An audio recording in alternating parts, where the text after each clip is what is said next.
বিশেষ বিজ্ঞপ্তি, আমাদের চ্যানেল থাউজেন্ডসটি সাবস্ক্রাইব করুন। আপনাদের ভালোবাসা ও সহযোগিতা আমাদের একান্ত কাম্য। ধন্যবাদ। হ্যালো বন্ধুরা, আমার নাম সৌরিশ এবং আমাদের চ্যানেলের নাম হলো থাউজেন্ড স্টোরি।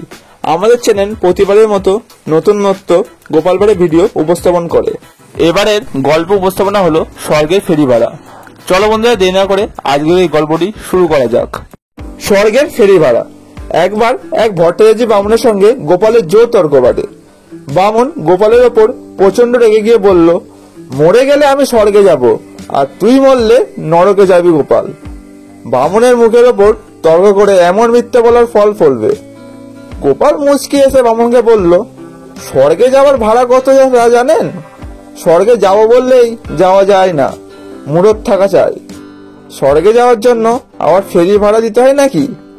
বারে, নৌকা ভাড়া না করলে আগেই পড়ে বৈতরণী, সে নদী পার হবেন কি করে? যান আগে কড়ি জোগাড় করুন, তবে তো স্বর্গে যাবেন, বরং নরকে তলিয়ে যাওয়া সোজা আরামে। বন্ধুরা, আজকের গল্পটি কেমন লাগলো অবশ্যই কমেন্ট করে জানাবেন। দেখা হচ্ছে পরবর্তী ভিডিওতে। ততক্ষণ ভালো থাকুন, সুস্থ থাকুন, আমার চ্যানেলের সাথে যুক্ত থাকুন। ধন্যবাদ।